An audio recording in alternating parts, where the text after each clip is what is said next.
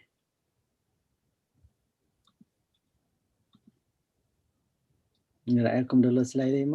هو ዝረአሎ ኦኬ ኣራይ እምበር ከም ዝሪእዎ ዘለኹም ኣብዚ ኣብቲ ሾው ሞድ ከኣቲ እዚ ብዛዕባ ዓይነታት ሓጢኣት ዝብል ዘሎ ኢና ሎሚ ክንመሃር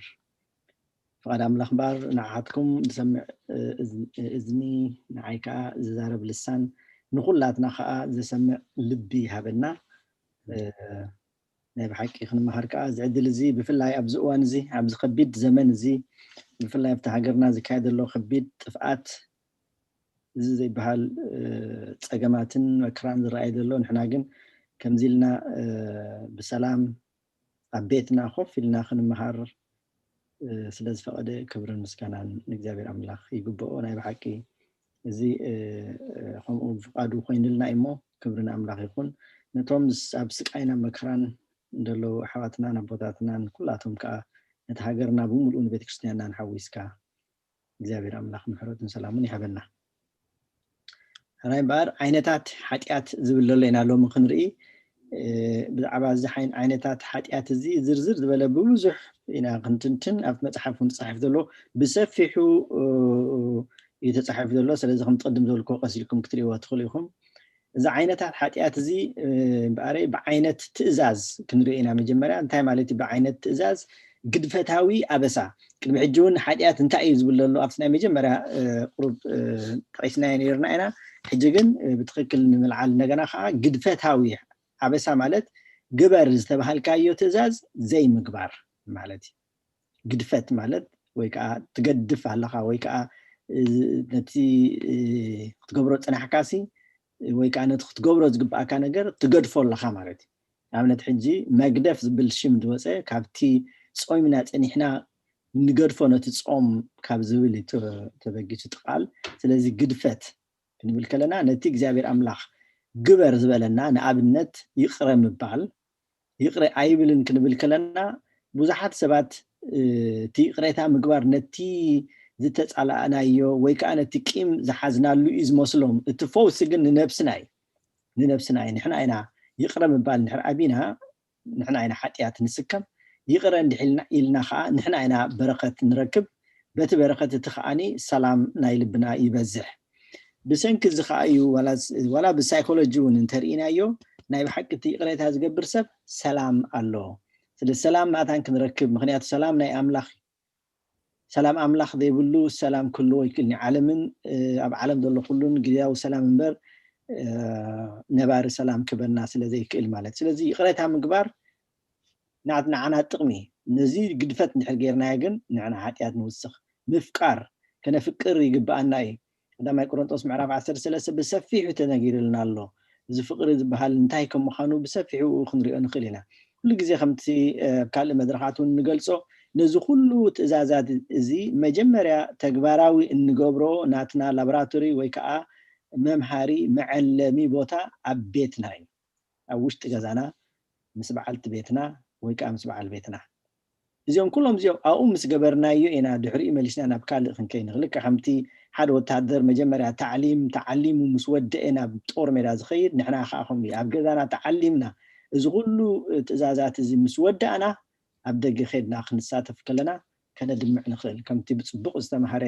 ወታደር ዘድምዕ ንሕና ከዓ ከምኡ ከነድምዕ ንኽእል ኢና እሞ ምክንያቱ ከምኡ እንተዘይኮይኑ ነቲ ናይ ሰይጣን ውግእ ኣይንኽእሎን ኢና ብቐሊሉ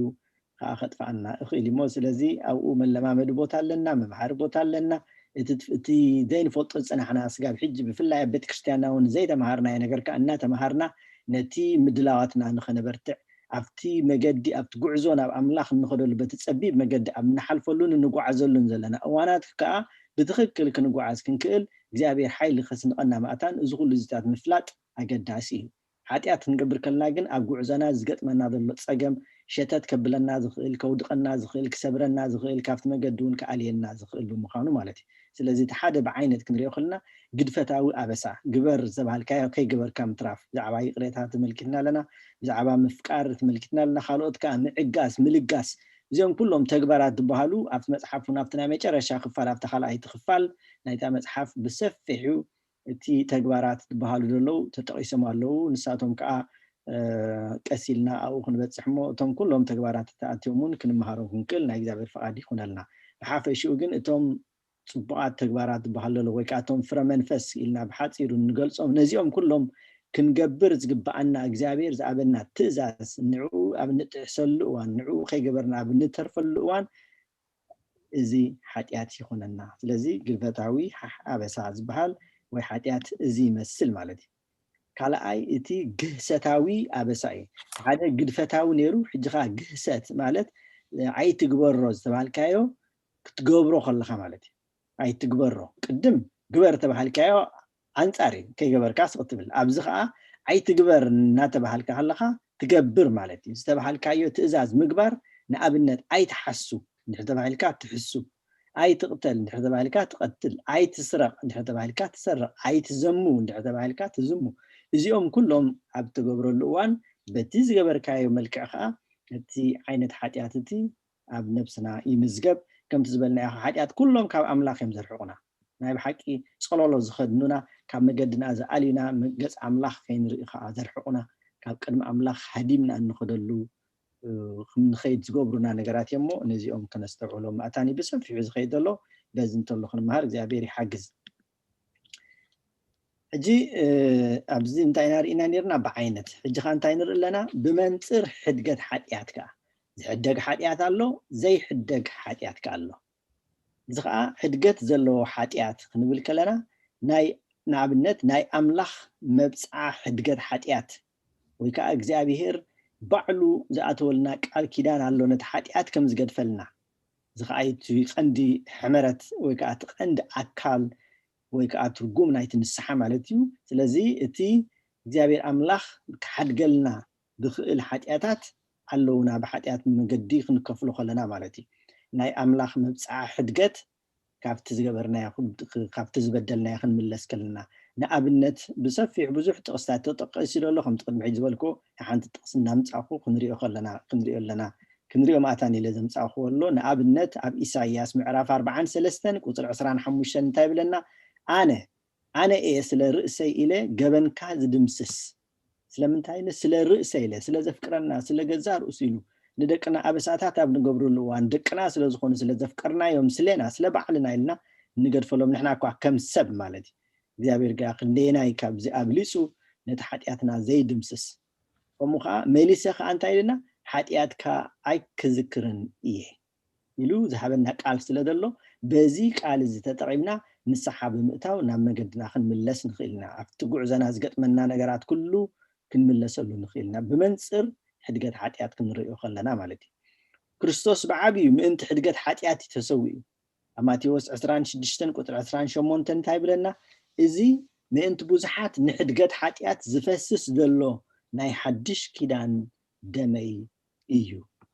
ንሕድገት ሓጢኣት ብምሉእ ምስጢረ ስጋዊ ኣብቲ ዝሓለፈ ተማሂርኩሞ ክትኮኑ ተስፋ ገብር እቲ ምስጢረ ስጋዊ ዝብለሎ ብእንግሊዝኛ ንትፈልጡ ከዓ the salvation mystery of salvation እቲ ንዘበናት ዓቂርዎ ዝነበረ ጎይታ ንሰብ ከድሕን ኢሉ ዝገበሮ ትእምርቲ ናይ ብሓቂ ዘደንቕ ምስጢር ዝረኣናሉ ምስጢረ ስጋዊ እዚ ኩሉ እዚ ከዓ ንምንታይ ንድሕነትና ኢሉ ማለት ካብቲ ኣበሳናን ሓጢኣትናን መታን ክሕደገልና ስለዚ እዚ ሓደ ንገብሮ ዘለና ሓደ ሕድገት ሓጢኣት ዘለዎ ዓይነት ሓጢኣት ማለት ሕድገት ዝግበረሉ ዝኽእል ግን ስቲል ከምኡ ኮይኑ እውን ንሕና ሕድገት ክንሓትት ኣለና ማለት ከይሓተትና ስኢሉ ባዕሉ ክገድፈልና ይክእል ምክንያቱ እቲ መንገዲ ንዓና ነፃ ስለ ዝገደፈልና ናብ ክልቲኡ ክንከይድ ዕድል ስለ ዝሃበና ማለት እዩ ስለዚ ምስዚኦም ተሓሒዙ ከዓ ሕድገት ሓጢኣት ዝልመነሉ ኣጋጣሚታት እቲ ቅድም ኢለ ዝበልኩ ማለት ክንልምን ኣለና ሕድገት ዝሕደግ ግን ነቲ ዝሓደግናዮ ነቲ ክሕደገልና ዘለዎ ንኣምላኽ ክንልምኖ የድልየና ንኣብነት ዘሁልቅ ምዕራፍ 14 ቁፅሪ 19 እንታይ ይብል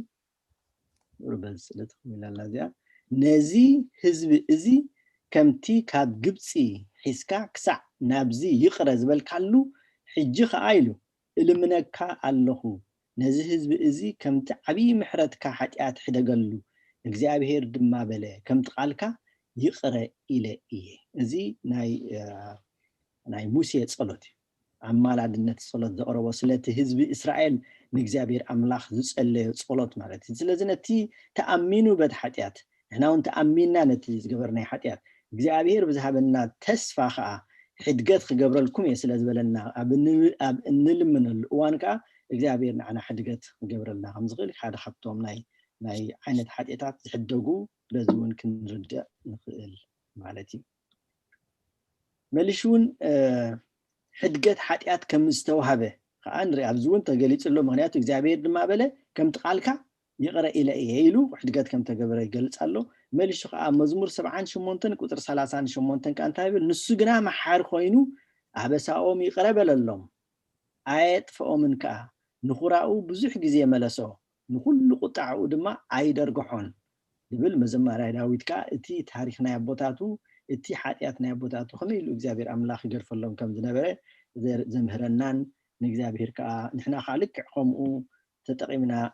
ናትና ዝበደልናይ በደላት ናይ ኣቦታትና በደላት ናይ ሃገርና በደላት ናይ ኩሉ ንሕና እውን ሕጂ ስለ ሃገርና ክንብድል ከምቲ ነህምያ ስለ እስራኤል ስለ ዝነበረ ንሕና እውን ስለ ኣቦታትና ስለ ኣዴታትና ሕድገት ሓጢኣት ክግበር ስለ ዝበደሉ ኣሕዋትና ስለ ኩሉ ዝግበር ዘሎ ፀገማትን ሓጢኣታትን ንኩሉ ስሊኦም እውን ክንፅሊ እግዚአብሔር ሓዳግ ስለ ዝኾነ እግዚአብሔር ክሓድገልኩም እየ ስለ ዝበለና እዚ ሕደግ ሓጢኣት ኩሉ ክሕደገልና ክንልምን ናትና ግዴታ እዩ ከምኡ ከዓኒ ብኣንጻር ናይዚ ከዓ እንታይ ኣሎ ሕድገት ዘይብሉ ሓጢኣት ከዓ ኣሎ ካብዚ ሰውረና ካብቲ ሕድገት ዘይብሉ ሓጢኣት ከዓ የድሕነና ንብል ክንኣብነት ማቴዎስ 12 ቁፅሪ 31 እንታይ ይብለና ስለዚ ንሰብ ኩሉ ሓጢኣትን ፀርፍን ዘበለ ይሕደገሉ እዩ እቲ ንመንፈስ ዝፀርፍ ግና ኣይሕደገሉን እዩ እቲ መንፈስ ቅዱስ ዝፀርፍ ኣይሕደገሉን ይብለና ኣሎሞ ካብዚ ከምዚ እግዚአብሔር ኣምላኽ የድሕነና ካልኣይቲ ምሳሌ ከዓ ኣላትና ካልኣይቲ ምሳሌ ከዓ ከም እንታይ ትመጽእ ካብ ዕብራውያን ምዕራፍ 6 ቁጥሪ 4 ክሳብ 6 ቁሩብ እዚኣ ጥልቕ ኢላ ምርምር ተድልያ ክነንብባ እሞ ድሕሪኡ ቁሩብ ክንገልጻ ኢና ነቶም ሓደ ግዜ ብርሃን ዝበርሃሎም እቲ ሰማያዊ ውህበት ከዓ ዝጣዓሙ እዞም ተስተውዕሉሎም ሓደ ግዜ ብርሃን ዝበርሃሎም እቲ ሰማያዊ ውህበት ከዓ ዝጣዓሙ መን እዮም እዚኣቶም ንሕና ኢና እቶም ክርስቲያናት ንባህል ዘለና ንሕና ኣመንቲ ኦርቶዶክስ ኢና ንብል ዘለና ንሕና ማለት እዩ ንሕና ኢና ከምኡ ብርሃን በሪሂልና እዩ ምንታይ ብኸመይ በሪሂልና ምክንያቱ እቲ ኮኸብ ፅባሕ ዝኾነ ጎይታና መድሓኒና ኢየሱስ ክርስቶስ ብሱ ኣምላኽናን መድሓኒናን መድሓኒ ዓለም ኢልና ዝተመናዮ ንሱ መድሓኒና ኢልና ክንቅበሎ ከለና ብኡ ክንኣምን ከለና እቲ ኮኸብ ፅባሕቲ ኣብ ውሽጥና ስለ ዘሎ ንስኻትኩም ብርሃን ትኾኑ ይብለና ማለት እሱ ብርሃን እሞ ንሕና ከዓ ብርሃን ንኾን ብቃሉ ከዓ ንኸይድ ማለት እዩ ስለዚ እዚ ከዓ እንታይ እዩ ሰማያዊ ውህበት ከዓ ዝጣዓሙ ጥዒምና ኢና ሰማያዊ ውህበት ብኸመይ ጥዒምና ብጥምቀት ደቂ ኣምላኽ ተባሂልና ከምኡ ከዓ ብቅዱስ ቁርባን ከዓ ስጋን ክርስቶስን ወሲድና ከዓኒ ኣካላት ክርስቶስ ኮይንና መዋርስቲ ክርስቶስ እውን ከምኡ ዕድል እውን ተዋሂበና بزخل نخد من قدتات كا حلوة أملاخ كا بزحلنا بزي تعمل عينات سماوي وهبت تما قلتي منفس قدسون زخونون منتاي منفس قدس لستقبلنا بميرونا بلنا نتقبلنا لتميرون كنقبا خلنا نقبلو دلنا منفس قدس عوشتنا خوينو نخنا عبي ناتنا قدأيو قالينا عمصيتنا قتلنا يو ويكا تشفلقنا يو نقولو نخون قالينا خا بسفح جزين بوتان فقدنا له عوشت لبنا منفس قدس مليء كلاتنا جن منفس قدس تمايلنا يو تواهيبنا إذا خكم سبنا خكم ناتنا كلاتنا لبنا مريد لنا سلازي زوم سبعة زياتهم جن برهان زبر حالهم سماء وهبت تقب زتعامو تما قلت منفس قدسون زخونو اتسنايك على الأملاخن حيل اتأتمس على من كأ زتعامو انت ودقوا لنا له زوم سبعة زياتهم نحنا مالتي نحنا فلات أتقنا بفلاي كأتهم أجلجلت ناي كريستوس تقول توم نبيت كريستيان أجلجلت أزينا فلات أتقنا انت ودقوا تايلنا نود أملاخ كم بحدش نرؤسهم سلازي سقلوا بجهدون زلاجوسلو سبات زلاجوسلو سلازخونو كم بحدش ننسحق حدثوا أي كألو من إيلو إبراهيم معرف شدشته قدس باولوس دس حفو صحفي حجي كله خميلهم زيهم زي حدا قال لهم كنبل نخيلنا زي تيولوجيكال حتى يس نايسنا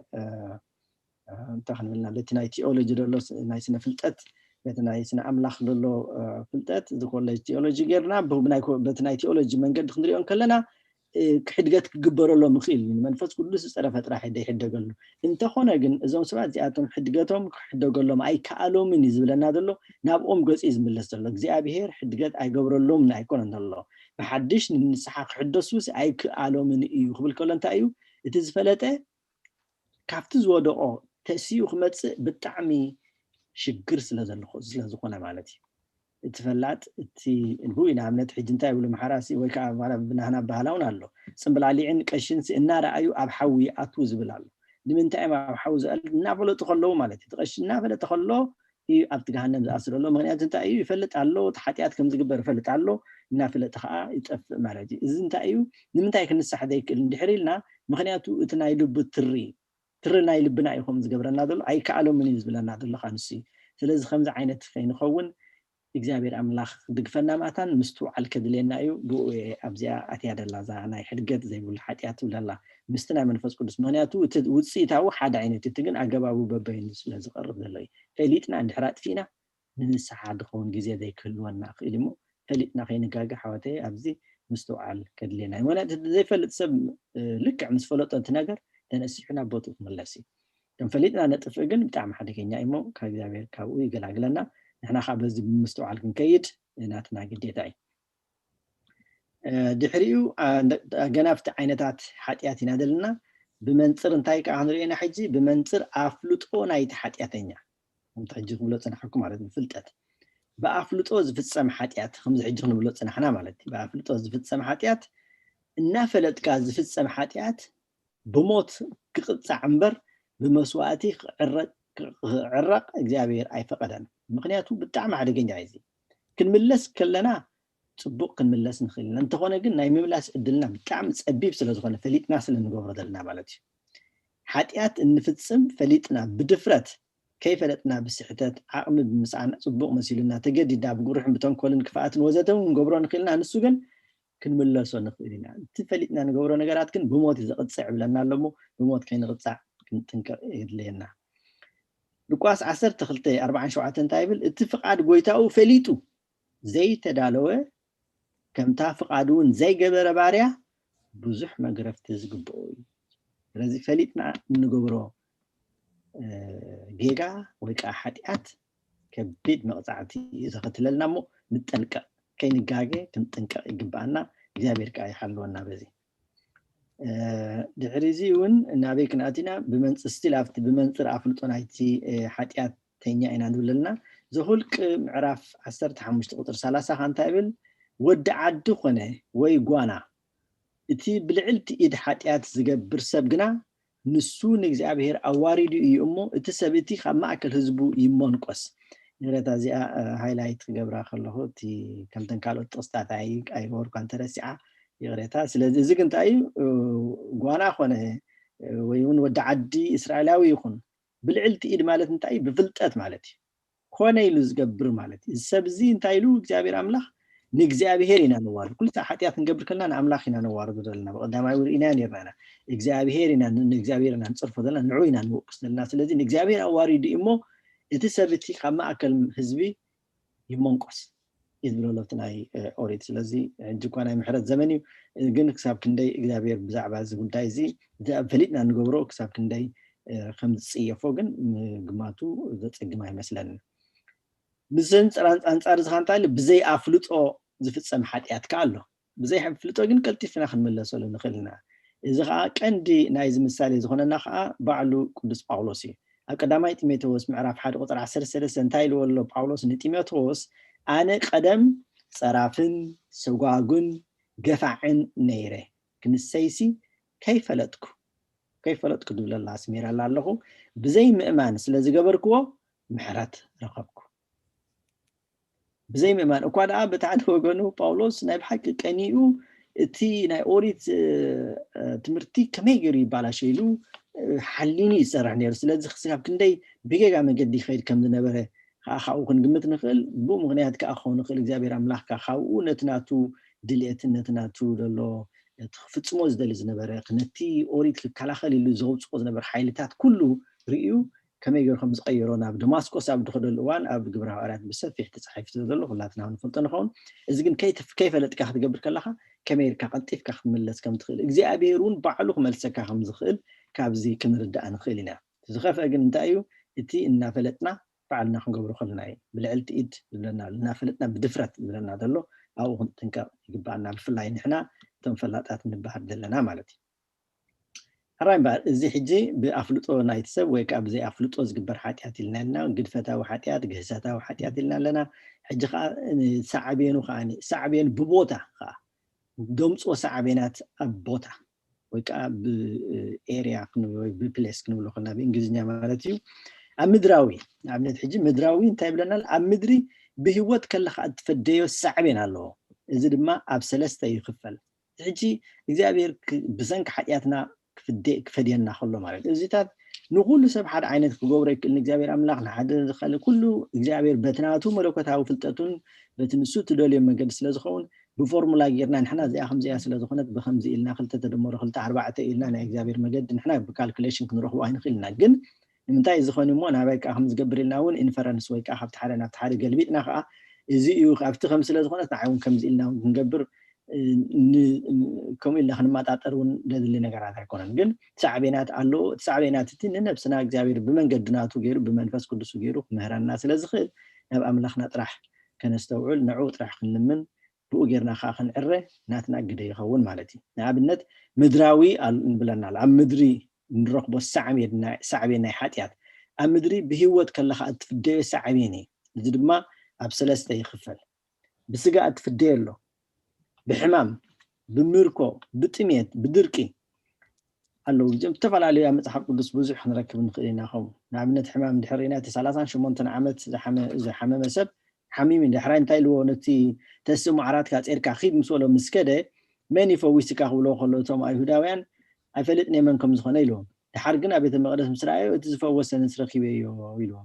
كويتنا يسكرسس مسرخو خا كيدمو دحر حجي كمو خيتدغم يلو ስለዚህ ቅድሚ ዝገበሮ ገለ ነገር ነይሩ ማለት እዩ ግን እግዚአብሔር ብኽእለቱ በምሕረተኛ አምላኽ ስለዝኾነ ከም ዝመሓሮ ካብኡ ክንርዳእ ንኽእል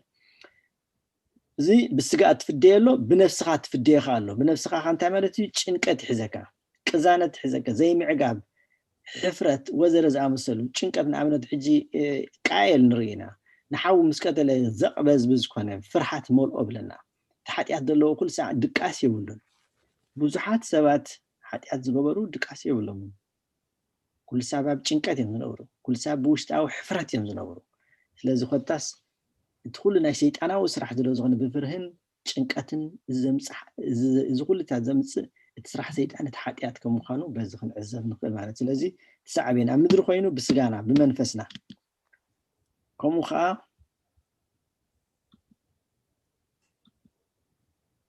ብመንፈስ እንፍደዮ ኣሎ تي نفسنا خدشنا كلا إذا خد منفس نخاني ناي نقول ساول كنرئ نخلنا بمنفسه يساقني يرو مخنياتو رخص منفس مسقاي جابير سلسددل نعو قد كقرب كلا سالسيلو داويت مسونكو خواع نخلو نقص ساول قرب دحان خون نيرو كم زيم عينت تساقماتون الله بزرقات في الديخ الله بهوتك خلقا خونه دحرموتك أبزرقان ولردات كان زورد سعبيني ندك أنا خين حلف اللهم كل هذا نخنطنك يجب أنا تايداس بركة كان حلف اللهم صدق كان حلف اللهم blessing بارخوت كان حلف اللهم ناتنا تراخون تقبع إمو نايب حق بجستات استوعلنا نكيد أقداس إمو بزخ خرد اللي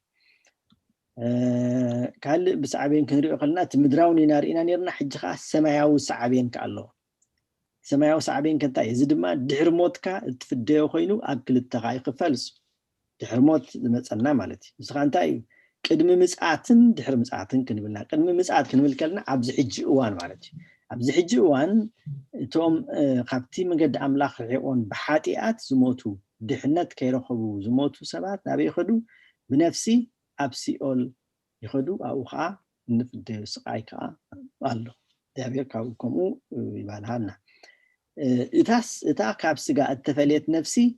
قويتانا بمسعاتو كسع زقهاد تنسائي زقوبا خوينو سقاخا تنسيئا مس نفسخا كسع توهاد أبسيول أبسقاي إيا تسأنح إذا ما أملكواس 16 كاب 10 تتشعرتي كساب 30 حدن بصبو تقلي تصالمو أو ختم بو تخليهم الزخا دحري خانتاين ري دحري مصعاتوقا قدم مصعات لنا نيرنا حجخا دحري مصعاتوقا دحري تنساي موتانكا بسغان بنفسن اتفد سقاي خاسي تحدا بنفس طرح نيرو ازغن بسغان تولس لنتسي اتيوم ناب صادقتم صادقنات بيمان دقومو نايزل عالم هيوت نعحتكم زتدالو يزبلهم مالتي نتوم بتصقام زلو ግን ንመን ተዳለወ ዝብሎም ንሰይጣንን ንሰዓብቱን ዝተዳለወ እግዚአብሔር አምላክ ገሃነመ እሳት ዝባሃለሉ ኻዚ ድሕሪ ትንሣኤ ሙታን ንራኣቱናት ወገሃነመ እሳት ድሕሪ ትንሣኤ ሙታን ንኣቱ መንግስተ ሰማያት ሕጂ ቶም ጻድቃናት ናብ ገነት እቶም ሓጣን ከኣ ናብ ሲኦል እዮም ዝኸዱ እዚኦም ግዝያዊ መጻንዒ ማለት እዮም ሲኦልን ገነት እቲኦም ካብትኹም የድሕነና እቶም ሓጢኣት ዝገበሩ ናብ ገሃነመ እሳት ከም ዝሕጂ ንሪኦ ዘለና ማለት ዝኻ بنفسن بسكانان نفديو سقاي اتن تفلاليا نصنحا نفسن سكان بتنساي تواحدن ابسيول نابغهن كابسيول نابغهنم يسغاغرا غهنم دما بحون دين زقاصل قلاي حوي يمو كابكم زي بتعم زفره ነገር እግዚአብሔር ይባልሃና ራእይ 21 ቁጥር 8 እንታይብል እቶም ፈራሃትን ዘይአምኑን ፍንፉናትን ቀተልት ነፍስን አመናዝርን ጠንቆልትን መምለኽት ጣዖትን ብዘለው ሓሰውትን ግና ግዲኦም ኣብቲ በሐውን ዲንን ዝነድድ ቀላይ እዩ እዚ እትኻላይ ሞት እዩ ሞት ክልተ ሳይብል ቀዳማይ ሞት አሎ ኻላይ ሞት አሎ እንታይ ይብልና ባህላልና ቤተክርስቲያንና ኃጢአተኛሲ ሓንሳብ ይውለድ ክልተ ግዜ ኸኣ ይመውት ቀዳማይ ሞት ትውላድ ማለት ሓንሳብ ዝውለድ ዝብሎ ዘሎ ካብ ቡና ዲን ይውለድ ማለት እዩ ቀዳማይ ሞት ብስጋ ብሞት ማለት እዩ ካልኣይ ሞት ዝሕጂ ዝበሃል ዘሎ ማለት እዩ ጻድቕ ግን ክልተ ሳዕ ይውለድ ሓንሳብ ይመውት ካይባል ከመይ ማለት እዩ ክልተ ሳዕ ይውለድ ቀዳማይ ዝውለደሉ ካብ ኣቡኡን ኣዲኡን ካልኣይ ዝውለደሉ ካብ መንፈስ ቅዱስ ዝውለድ ምስተጠመቕና ሓድሽ ፍጥረት ንኸውን ንብለና እሱ ካልኣይ ውልደት እዩ ሞት ከዓ ሓንሳብያ ታሞትቲ ኣኻ ማዓስያ ብስጋ ዝሞተሉ ማለት እዩ ስለዚ ተኻላይ ሞት ኣይጥዕሙን እዮም ቶም ጻድቃናት እቲኦም ሓጣን ከዓ ተኻላይ ልደት ኣይፈልጡን እዮም ኣይጥዕሙን እዮም እግዚአብሔር አምላክ ካብዚ ናይ ካልኣይ ሞት እግዚአብሔር ይሓልወና ድሕሪ እዚ ከዓ ሳዕቤናት ሓጢአት እንዲሁ ኣብኡ ሳዕቤን ሓጢአት ከዓ ብግዜ ከዓ ክንሪአና ሕጂ ኸኒ ብግዜ ክንሪኦ ከለና ከዓ ቅፅበታዊ ሓጢአት ኣሎ ኣብነት ኣዳምን ሄዋንን ሽንሽዑን እዮም ካብታ ክስታይ ክበልዑ ከለዉ ጥረሖም ምዃኖም ሪኦም ፈሪሖም ሓፊሮም ከም ትሓውኡ ንስተውዕል ፍርሕን ምስካፍን ሕፍረትን ኩሎም እዚኣቶም ናይ ሓጢአት ስራሕ እዮም ስራሕ ሰይጣን እዩ ኩሉ እቲ ስራሕ ኣምላኽ ዝኾነ ተባዕ ትብዓት እዩ ዘምፅእ ሓቂ ስለ ዝኾነ ኣብ ፀልማት ኣይኮነን ኣይሕባእን እዩ መልሽ እዩ ዝወፅእ ይኹላዕ ከምቲ ብርሃን ይኹን ዝበለና ነቲ ብርሃን ኣብርሂው ሰብ ኣብ ትሕቲ ኣብ ሓደ ከውሊ ኣይኮነን ዘቐምጦ ነቲ ብርሃን ኣብ ዝፀበቐ ዝለዓለ ቦታ መታ ንኩሉ ከብሪ ዘቐምጦ ስለዚ ከዓ እሱ ናይ ፅድቂ መንገዲ ስለዚ ኣዳምን ሔዋንን ሽዑን ቅጽበታዊ ውጽኢት ሓናንያን ጸጲራን ቅጽበታዊ ውጽኢት ሽዑን ንምንታይ ሓሲኹም ኢሎም ሽዑን ጸጲራ ሓናንያ ምስ መጠ ሰጲራውን ሽዑ መይታ ሄሮድስ ካኸሙ ብጣዕሚ ተነፊሑ ብትዕቢት ምስ መልአ ሓሲኹ ሞተ ሽዑ ብድንገት ብለና ማለት እዩ ስለዚ እዚ ቅጽበታዊ ዝኾነ ሳዕቤን ናይ ሓጢኣት ንርኢ ከምኡ የድሕነና ቀዳማይ ጢሞቴዎስ ምዕራፍ 5 ቁጽሪ 24 እንታይ ብለና ሓጢኣት ገሊኦም ሰባት ጉድ እዩ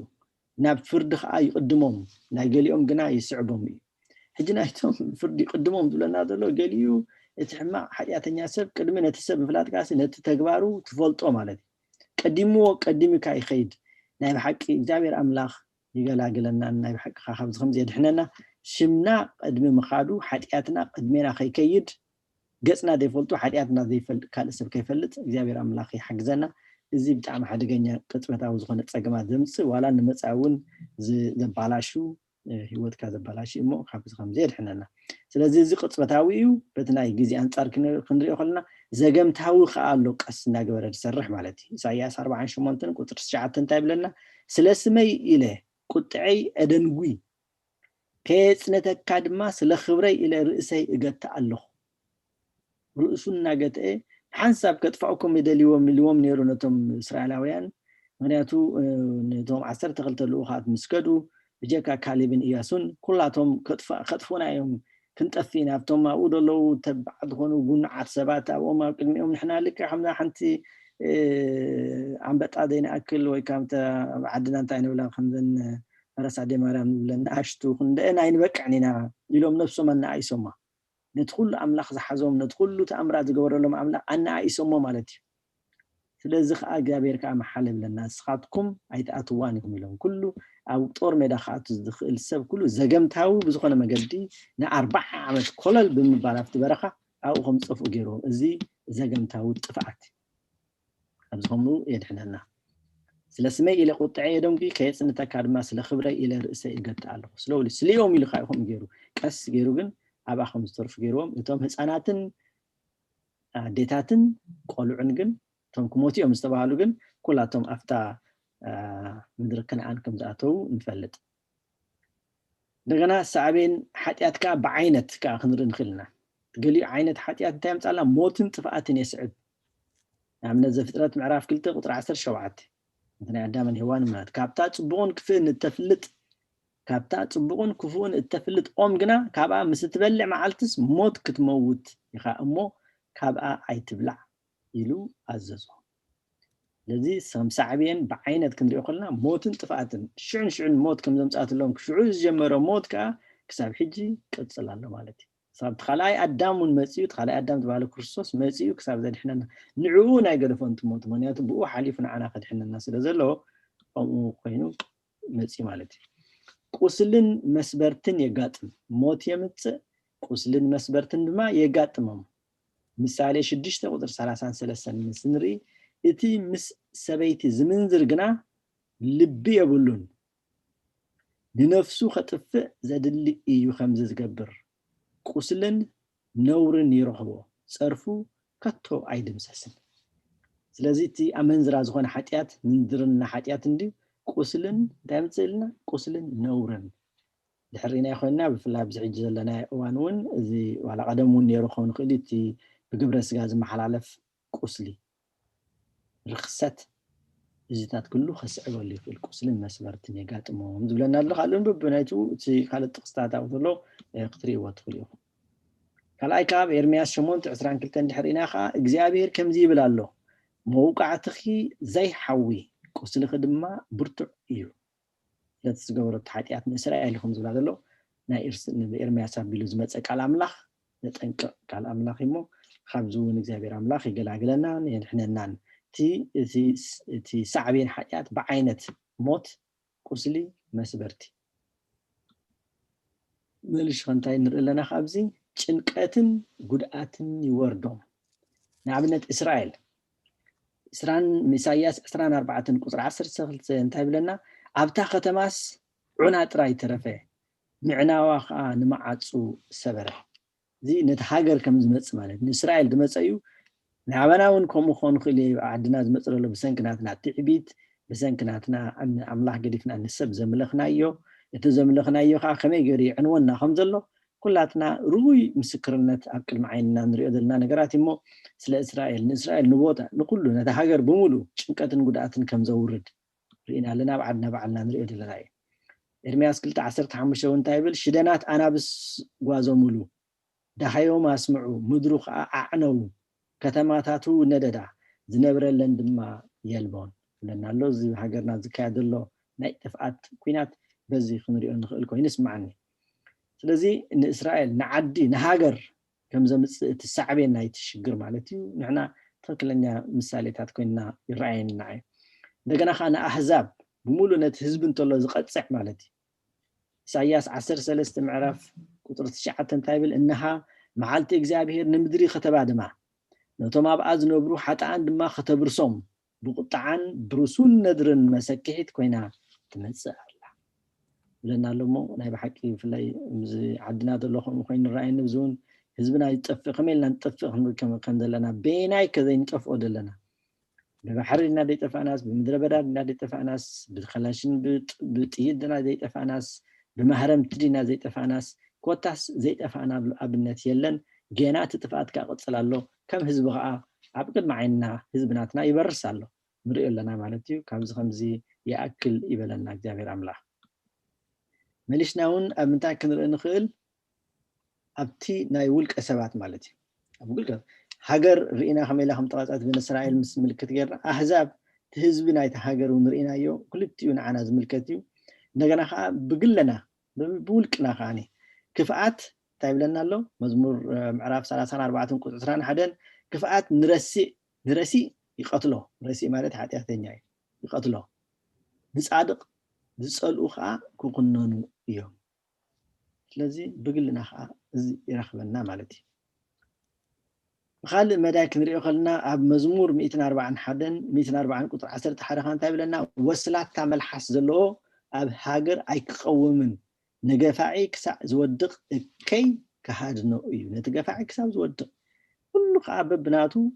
درخبنا بقلنا بقولكنا خا لنا كمز خا إجابير يصورنا دغنا اب مثالي معرف شمونت قطر 36 كان تايبل اذا تدقي مع الله مثلا اب كان مثالي شمونت كلا شجر الله يعني وصلات ملحس زلو اب هاجر يقومن ساعه تدقي مع الله غيرتها مثالي 36 سجرايد حرق سنا تعرمنيات مثلني باغن غير تحت ماي تايبينج ايرور سعبين حاتيات ينادلنا جنا برختن عقبتن كا يسونو هذا وجن فرهن قصلن مكران سقوقان نتجلسب كالاي كاني برختن عقبتن اب ايوب دحرينا حسبت 15 شعاتن كساب 30 نسو ايصغون حبت دما ايقومن ገንዘቡን ሱሩ ናብ ምድሪ አይሰዶን እዩ ካብ ጸልማት አያምልጥን ጨናፍሩ ባህልሃልታ ይሐርር ብስትንፋስ አፉ ይሐልፍ ስኩል ትخፉ ዝገበረ ማለት እዩ እግዚአብሔርን ካብዚ ገላግለና እንደገና ይጸቦምን ይጸቦምን ይጭነቁን ሰላም የብሎምን ነዳግም 28:66 ታይብል ህይወትካ ኣብ ቅድሜኻ ጠልጠል ትብል ለይትን መዓልትን ከ አትፈርህ በህይወትካ አይትእመንን كابز خمزون يعني احنا نأزخل زي سعبينات حتيات بعينت مالتي ماليسناون كندريون كالناخا انتاين رئي ودكاتن وردتن كا يرخبون مثالي 16 تايبل سلازي طفعات بدنجت يمتص طفعات بقطبت عيني يشفلق فوسون كتو يبلون فوسون تايو نسحاي هاي بحق نحرينا هون كن كمتي عنتو يزبلنا واحد قد يقولوا تخونخا طفعتنا نابعنا مالتي ودكاتن وردتن يرخبنا اب حتياتا بننبر እንደገና ኣብ አሞጽ ምዕራፍ 8 ቁጥር 14 ታይብል እቶም በሐጢያት ሰማርያ ዝምሕሉ እሞ አታ ዳን አምላኽ ህያው እዩ መገድ ብኤር ሻብዓካ ህያው እዩ ዝብሉ ይወድቁ መሊሶሙን አይትንሱን ብለናልቲ ውድቀትን ውርደትን ይረኽቦም ዝብለለና ምሳሌ አይነት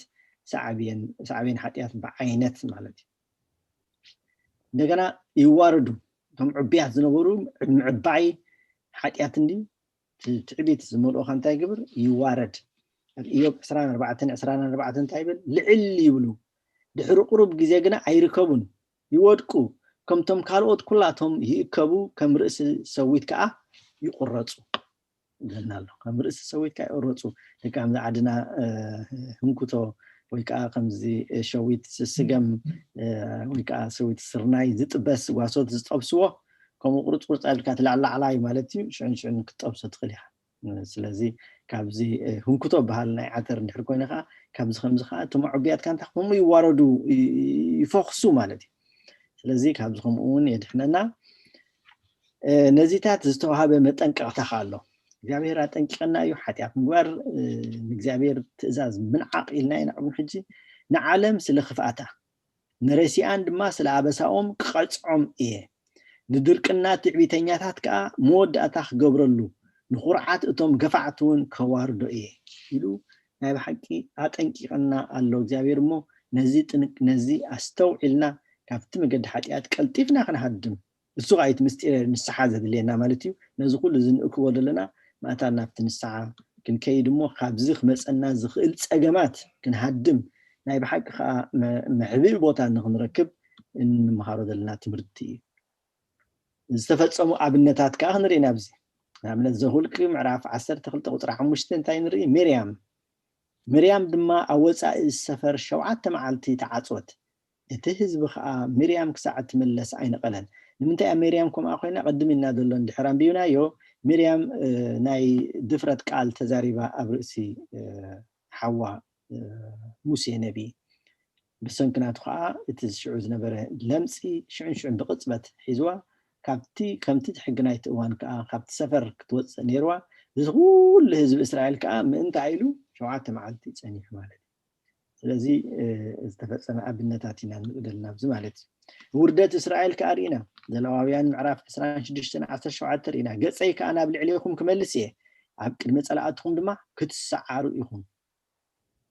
እቶም ዝፀልኡኹም ከዓ ክገዝኡኹም እዮም ብጣዕሚ ዝሕዝን እዩ እቶም ዝፀልኡኹም ከዓ ክገዝኡኹም እዮም ዝሰገጉኹም ዘልቦ ድማ ዝሰጎኩም ዘልቦ ድማ ክትሃድሙ ኢኹም እዚ ከም ሃገር ንዓድና ርኢናዮ ኢና ኣብ ዓይንና ዝበፅሓና ዘሎ ኢና ከመይልና ንሃድም ኣለና ከመይልና ኮታስ እዚ ኩሉ እዚ ንዕርቀስ ኢልና ዝግልና ኣስተውዒልናሉ ኣባና ህዝብና ንፍፀም ዘሎ ናይ ብሓቂ መስተንክር እዩ ካብዚታት ከዓ ክንመሃረሉ ንኽእል ኢና መመሰልን መላገፅን ከዓ ይገብሮም ኣብ ዘዳግም 28 ቁፅሪ 37 እንታይ ብለና ኣብቶም እግዚአብሔር ናባታቶም ዝመርሓካ ኩሎም ህዝብታት ከዓ መርገምን መመሰልን መድረፍን ትኸውን እቲ ናይ እግዚአብሔር ትእዛዝ እንድሕር ደይገበካ ማለት እዩ እዚ ቀሲልና እንድሕር ሓሲብናሉ እንታይ ከም ዝገጠመና ክንሪኦ ንኽእልና ከም ህዝቢ ካልእ እንደገና ብምቕፃል ኣብቲ ሳዕቤናት ኢና ዘለና ሕማም ይወርዶም ብለና ኣሎ ስምዕታ ኣለና ኣብዚ እግዚአብሔር ስምዕታ ዝሃቦ ቀዳማይ ቆሮንጦስ ምዕራፍ 11 ቁፅሪ 30 እንታይ ብል በዚ ምክንያት እዚ እዮም ኣብ ማእከልኩም ብዙሓት ድኹማትን ሕሙማትን ዘለው ዝደቀሱን ብዙሓት እዮም እዚኣ ተመሊስና ንኸይድና እንድሕር ርኢናያ ቀዳማይ ቆሮንጦስ ምዕራፍ 11 ቁፅሪ 30 ቅድሚ ዘሎ ካብ 25 ከባቢ ጀሚርና እንድሕር አንቢብናዮ ኣብዚ ከይፅሕፎ ብዙሕ ስለዝበዝሐ እዩ ኣብኡ እንታይ ዝብል እቲ ናይ ጎይታናን መድሓኒናን ጎይታና ኢየሱስ ክርስቶስ ስጋን ደሙን ብትክክል ደይወስዱ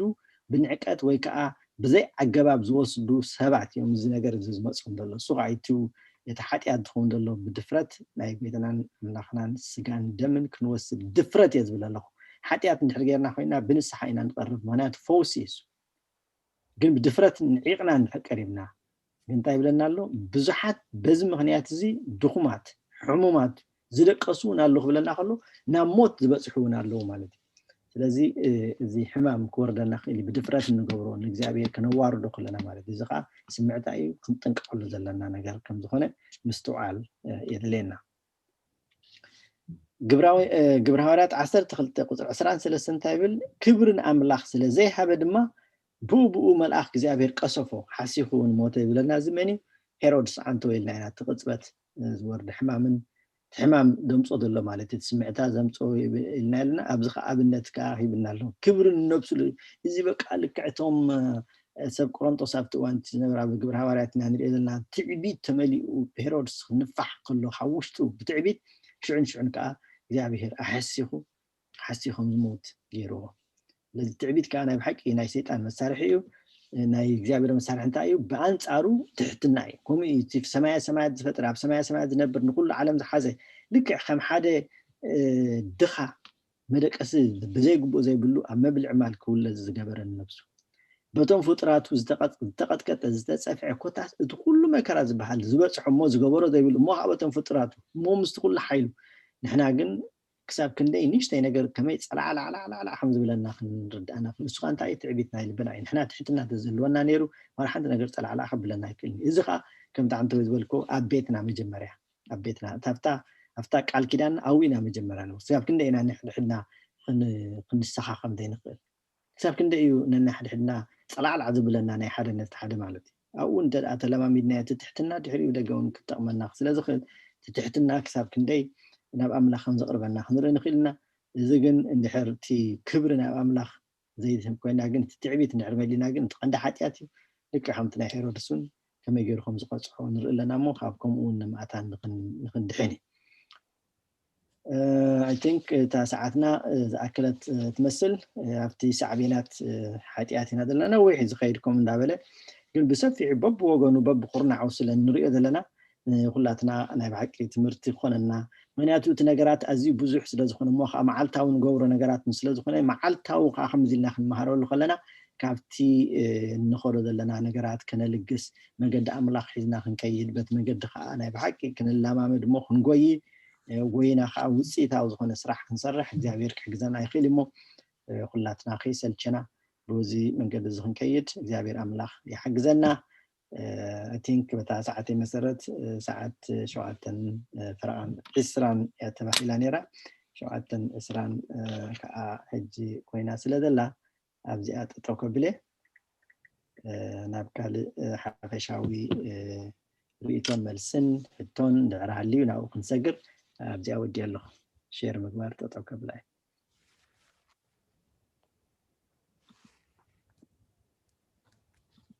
أي قال هيوت يسمع لنا حونا دياكون دكتور برهانه آمين كمون تي قبعنا بقربان برحقن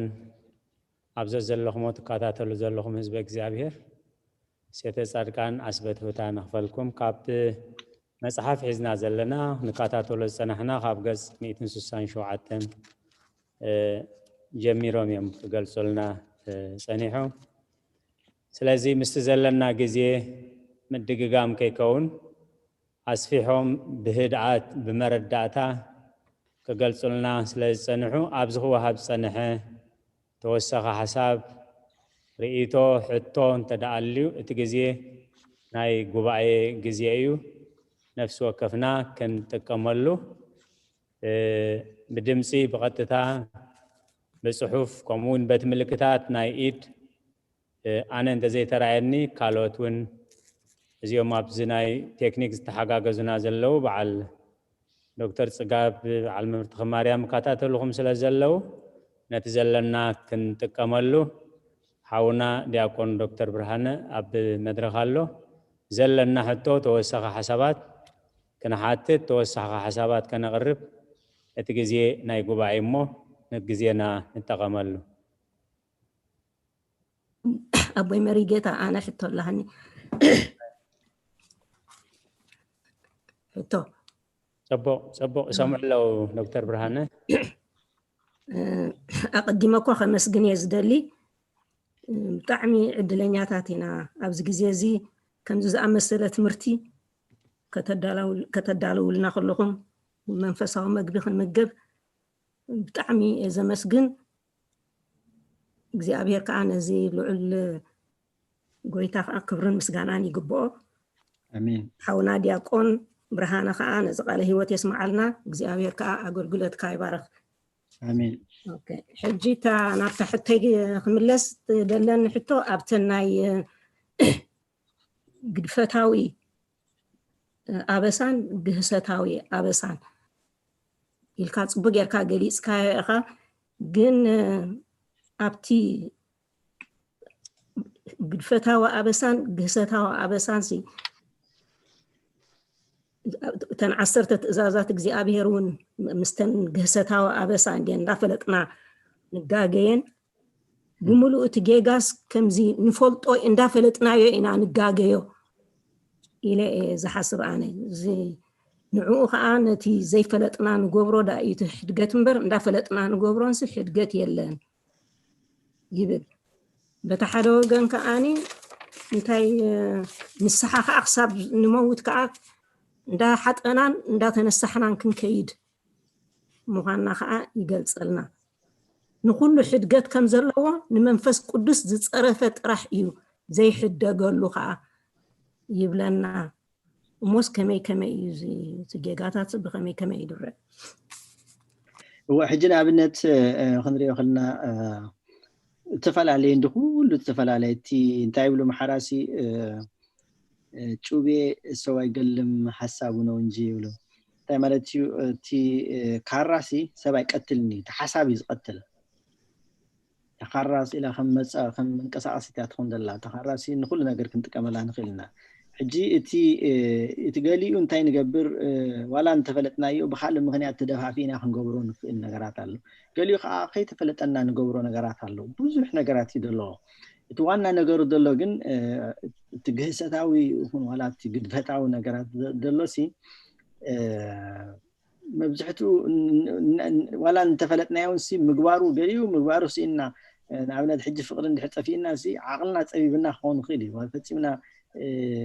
ዓቕሚ ንስእን ማለት እዩ ገሊኡ ዓቕሚ ብምስኣን ንገብሮ ነገራት ኣሎ እቲ መንፈሳዊ ዕቤትካ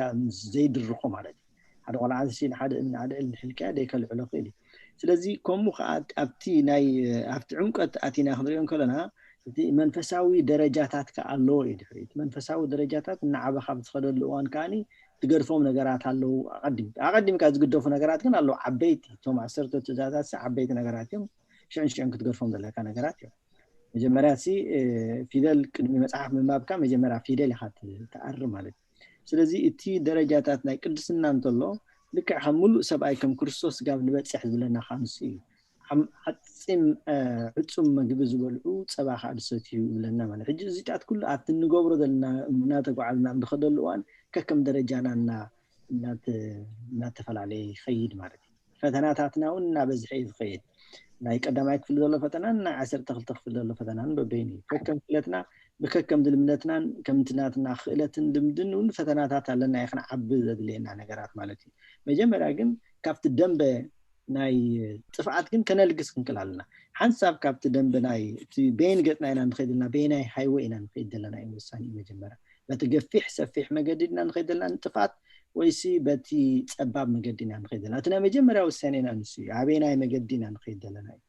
በቲ ገፊሕ እናኸድና ከለና ንሓንቲ ነገር ጌርካ መልሽካ በቲ ሓደ ወገን ካልእ ክትገብር ዘርጠብጠብ ክትብል ከለካ ኣይመልክዓልካን እውን ኣይከይድን ይብልዎም ግን ወሲና ንሕና ቆሪፅና ተቐቢልና ናይ ክርስቶስ ንሕና ከም ክርስቶስ ክርስቲያን ተባሂልና ናቱ ተኸተልቲና ብናቱ መንገድ ብናቱ ትንፋስ ብናቱ ብርሃንና ንመላለስ ንብል ግን ብኡ ንኸደሉ እዋን ውሳኔና ወሲና በቲ መንገዲ ንኸደሉ እዋን በታ ፀባብ መንገዲ ንኸደሉ እዋን ዘጋጥመና ኢና ሕጂ ንዛረብ ዘለና ከም ክርስቲያናት እቲ መሰረታዊ ዝኾነ ናይ ክርስትና መገዲ ሒዝና እቲ ናይ መጀመርያ መሰረታዊ መገዲ እንታይ ውሳኔ በይናይ ወገን ኢና ክንከይድ ብፅድቂ ኢና ክንመላለስ እንደሊ ዘለና እዚ ኻይልና ኣብ ቤትና ኢና መጀመርያ ንፍትኖ ኢልና ኣብ ቤትና ምንፍትነሉ እዋን ከመይ ንነብር ኣለና ምስ በዓልቲ ቤትና ምስ በዓል ቤትና ከመይ ጌርና ኢና ሽዑ ቤተክርስትያን ክንመላለስ ዘለና እንታይ ክንገብር ኣለና ዝብለሎ እዚ ብትክክል ክንሪኦ ንኽእልና በብነፍሲ ወከፉ ካብ በብመዓልቱ ኣብ ገዛና ሕጂ በዛ እዋን እዚኣ ንፈርዶን እንሪኦን ዘለና ነገራት እዩ ብኸመይ ጌርና ንኸደሉ እዋን እቲ ነገራት ከዓ እናረኣናዮን ግልፅ እናኾነለና ንክኸይድ ንዓይ ድሎይን ኢልና እዩ ኳሕኩሑ ኢልና እዩ ክሳብ ክንደኢና ንሕና ኳሕኩሒና ፅድቂ ንደሊ ዘለና ክሳብ ክንደኢና ንሕና ኳሕኩሒና ንኣምላኽ ካብ ሓጢኣት መገዲ ኣድሕነና ንዓኻ ኢና ንደለልና ኢልና ንኸይድ ክሳብ ክንደይክ ክንፃወሮ ንኽእል ተግባራዊ ክንገብሮ ንኽእል ኢልና ነፍስና እናመርመራሉ ኣብ ንኸይድ እዋናት እዞም ኩሎም እዚኦም ንምሃሮ ዘለና በብወገኑ እናገበርና ከይድና በብነፍስና ጌርና ክንትርጉሞ ከለና እቲ ትርጉሙ እናርኣይና ኢና ንኸይድ ናትና ውሳኔ ግን ወሳንነት ኣሎ ክሳብ ክንደኢና ንሕና ተቢዕና ደቂ ኣምላኽ ኮይንና ክንነብር ንደሊ ዘለና እሱ ቃይት ሕጂ ዘሎ ቀንዲ ፀገምና እንድሕር ኢና ከለና 30 ዓመት ኣብ ቤተክርስትያን ክትመላለስ ትኽእል ኢኻ ግን ዋላ ሓንቲ ለውጥ ዘይብሉ ሰብ ኣሎ መንፈሳዊ ዕብየት ዘይሪ ልክዕ ከምዚ ሓደ ቆልዓ ጀስት በቃ ከምዚ ናይ ሜንታል ቻሌንጅ ዝኾነ ወይ ከዓ ሃንዲካፕ ዝኾነ ድኹም ዝኾነ ልሙስ ዝኾነ ማለት እዩ ሓደ ሰብ እንድሕር 10 ዓመት ገይሩ ብእግሩ ጠጠው ደይብል እንድሕር ኮይኑ ፅቡቅ ኣይኮነን ጥዕና የብሉን ክሮኒክ ፕሮብሌም ኣለዎ ማለት እዩ ንሕና ኣኹም ይገጢምና ዘሎ ሕጂ ኣብ ውሽጢ ቤተክርስትያንና እንድሕር ርኢና ብዙሕ ዓመታት መዋዕሎም ሙሉ ዝተመላለሱ ነቲ ቤተክርስትያን ኣፅዮም ዝፈልጥዎ ግን መንፈሳዊ ዕብየት ደይብሎም ካብኦም ክወፅእ ዘይክእል ዘረባታት ክንሰምዕ ክንርኢ ብቐሊሉ ክንፈርዶም ኢለን ጥፋእ ዘይኮነስ ክንሪኦ ግን ከነልዮ ንኽእል ምልክታት ናይቲ ዘይምዕባይ ብቐሊሉ ክንፈልጦም ንኽእል ኢና እሞ እዚ ብነፍስና ኮይና ውሽጥና እናተማጎትና ምስ መንፈስ ቅዱስ ምስቲ ናይ መንፈሳዊ ኣቦና እናተማኸርና እንገብሮ ነገራት ሓፈሽኡ ኢለ ክምልስ ይኽእል I think ሰፊሒት መንገዲ ይመስለኒ ዝባት መልሲ ወረታ ግፍሕ ገለ ከይከውን ራይ ቃለ ህይወት የስማዓልና ሙሉእ መልሲ ተመሊስ እዩ ዝያዳ ግን ኣዝዩ ከዓ ምስቲ መዓልታዊ ናይ ንስሓ ንፅበዮ ተኣሳሰረ ስለ ዝኾነ ኣቦና ኣበይ ቀሺ ወልደ ትንሳኤ ኣብ ማእኸልና ኣለው ብዛዕባ እቲ ግድፈታውን ሕድገታውን ማለት ፈሊጥና ብድፍረት ከይፈለጥና ንገብሮ ናብ ንስሓ ክመፅእ ከሎ ኣተጋባብሩን ሕድገቱን ምናልባት ተወሳኺ ሓሳብ ተሊ ነቦና ኣበይ ቀሺ ወልደ ትንሳኤ ናብ ኣውደ ምሕረት ይዕድም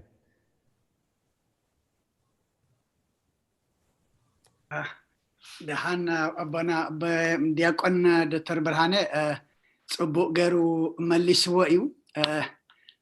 በብውልቆም ምስ መፁና ድማ ደሓን ዝሰማማዕ መራፍእ ንህቦም ፀገም የለን ትመልሲ ግን ብቑዕ መልሲ እዩ ናይ ብሓቂ ታንኪዩ ዲያቆን ዶክተር ብርሃነ ድውስኸል የብለይ ነበረ እግዚአብሔር መስገን ቃለ ህይወት የስማዓልና ቅርብ የስማዓልና ዲያቆን እዚ ማጠን ህና አበራቢርኩምና ጽፎ ህራይ ካለ አለና ጊዜና እንጠቀመሉ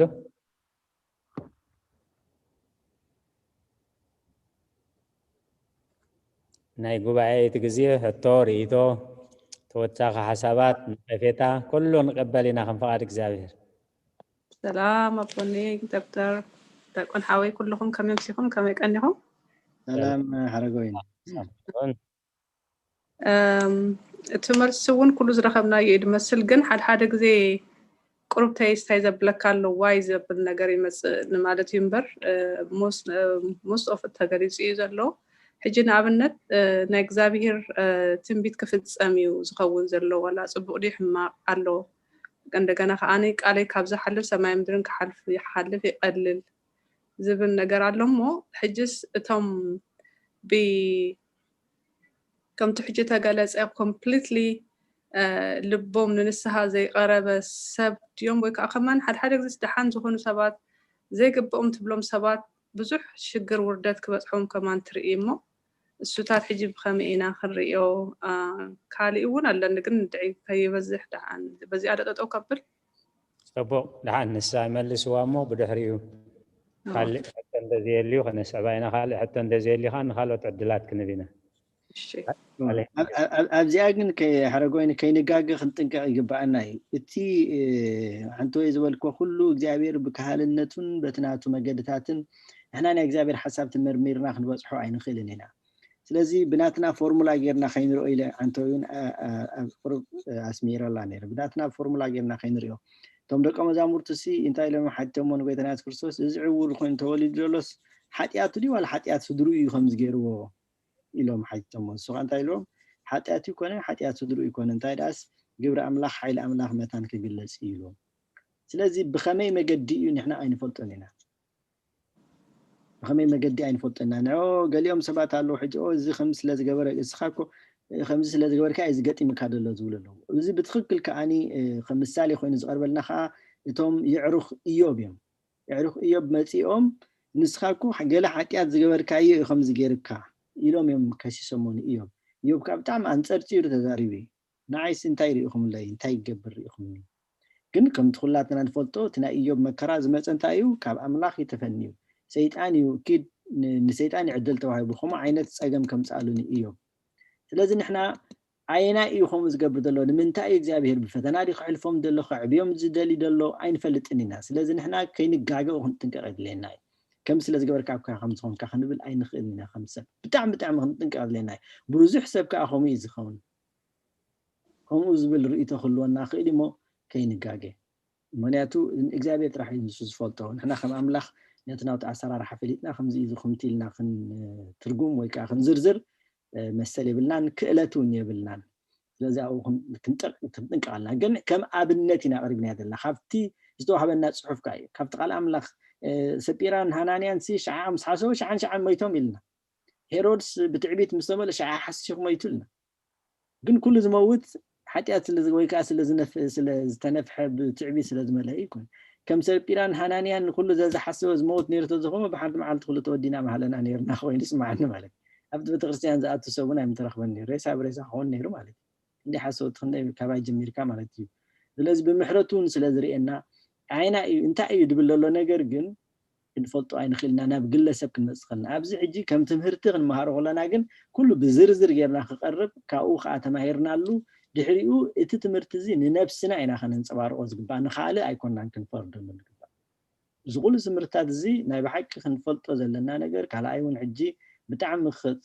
كسمرلو زدل نجر انت دهالي نخالق كنفرد لنا بهذا منصر زي نحنا فتنا وهابتي كنا زي قبل كلاس كمزي نالنا نخالق تشك نقبر يكوننا زي نعنا لنفسنا ما تان كنا هنا المعروض لنا نقول لنا مالتي نخالق نفرد اللي كنا نمو تي زقت مام دلها انا يبعلو مقنيات الله እግዚአብሔር አምላክ እሱምን አምላኹምን ይራኸብሉ እግዚአብሔር ከአነተም ዝደልዩ ኩሕኩሑ ክፈተልኩም ይልና ይድለዩ ክትረኽቡ ይልና ኩሉ መብጻሕታት ኣለና በቲ መብጻሕታት ጌርና ንእግዚአብሔር ተጠይቅናዮ የምሕረልና ማለት ነው ንሕና ግን ኢድና ከነዋጣውጥ ናትና ስራሕ አይኮነን አው ናይ በሐቂ ጥንቃቄ ክብለና አለው ብል ማለት ነው እሺ ቃል ህይወት ተስማለ ታንክ ዩ ወስማልና ሓውና ዲያቆን ዶክተር ብርሃነ ገቦ መልሲ ተዋሂቦይ ክልተ ጠቅሲ ክተከሰ ፈቃድ እግዚአብሔር ይሁን ክልተ ሰባት በሓደጋ መኪና ክልቲኦም ኩመቱ ከለው እቲ ሓደ ብጽድቁ እቲ ሓደ ብሓጢያቱ ክኸውን ይኽእል እዩ በሓደጋ መኪና ስለዝሞቱ ክልቲኦም ሓጢያተኛታት እዮም ክንብል ኣይንኽእልን ሓውና ዶክተር ብርሃነ ጽቡቕ ገሊጽዎ እዩ ተቐዳመይቲ ዘንብባ ቀዳመይቲ መልእኽቲ ጴጥሮስ ምዕራፍ 2 ቁጽሪ 19-20 ሓደ እኳ ስለ ሕሊና ኣብ ቅድሚ ኣምላኽ ተዓሚፁ ጓህ እንተተዓገሰ እዚ ጸጋ እዩ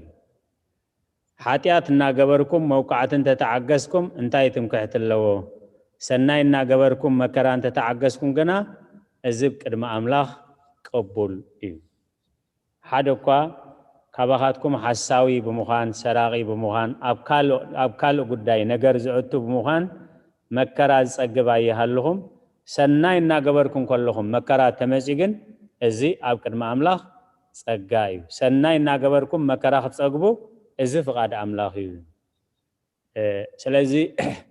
ኣበናይ ኩነታት ኣለና እምበር እቲ መከራ ኣይኮነን መምዘኒና ማለት ካልኣይቲ ኣብ ትንቢት ኢሳያስ ምዕራፍ 57 ቁጽሪ 1 እንታይ ይብል ጻድቕ ይመውት እሞ ዝሓስቦ የልቦን እቶም ፈራሕቲ እግዚአብሔር ከዓ ይምንጠሉ እሞ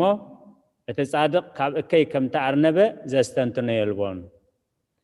ኣብ ሰላም ይኣቱ እቶም ብቕንዕና ተመላለሱ ኣብ መደቀሲኦም ይዓርፉ ስለ ቃላቱ እግዚአብሔር ዝተመስገነ ይኹን ምናልባት ተወሳኺ ሓሳብ ተኾነ ኢለ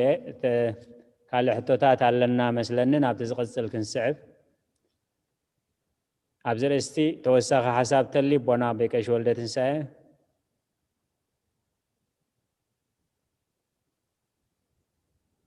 ደሓና ኣቦና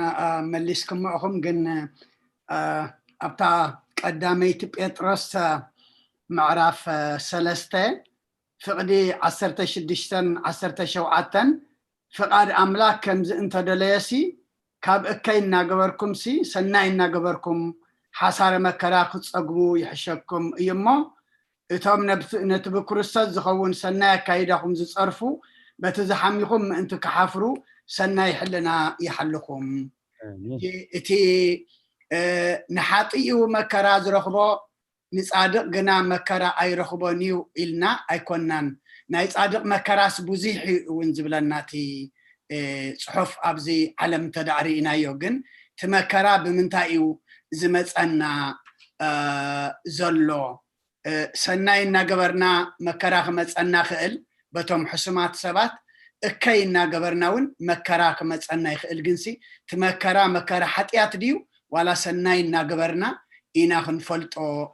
ዘለና እምበር ኣብዚ ዓለም እዚ ብዘይ መከራ ክንሓልፎ ኢና ዝበሃል ነገር የለን ትመፀዋዕታና እውን ክርስቶስ ኣብ ማቴዎስ 10 ደቀ መዛሙርቱ እንሆ ከም ኣባጊዕ ናብ ማእኸል ተኻሉ ሰደኩም ኣለኹ ኢሉ መጀመርያ ኩሉ ኣለዎ ኢሎም ስዒቦሞስ ናብ ማእኸል ተኻሉ ከም ኣባጊዕ ሰደኩም ክበሃል ከሎ ቀሊል ኣይኮነን ግን ድሕርቲ ናብ ተኻሉ ምስዳድ ግን እቲ ብድሕሪኡ ዘሎ እና ረኣኻ እሞ ተሓሳረ መከራሲ ሰናይ እናገበርካ ድዩ ዋላ ሕማቕ እናገበርካ እዩ እታ ካልኣይቲ ኣብታ ሓውና ዶክተር ብርሃነ ጠቢቑ ዝዛረባ ዝነበረ ድማ ኣብታ ቀዳማይ ቆሮንጦስ ምዕራፍ 11 ኣብ ቁፅሪ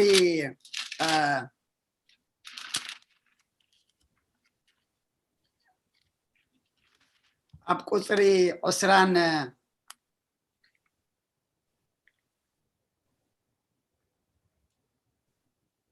እንታይ ኣትብል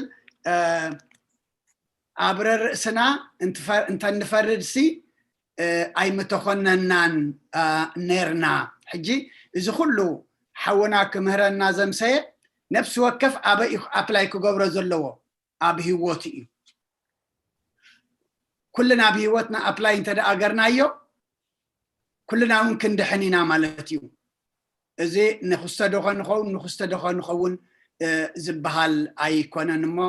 ሰናይ እናገበርካ ሓሳረ መከራ ኣሎ ጭንቂ ኣሎ መቕፃዓት ኣሎ ኣብዚ ምድሪ ክፉእ እናገበርካ እውን ሓሳረ መከራ ኣብዚ ኣሎ ኣብ ላዕሊ ኣሎ እሞ እቲ እንቕበሎ ሓሳረ መከራስ ካብ ሰናይ ድዩ ካብ እከይ ምጥማት ድማ የድሊ እዩ ይቐኒየለይ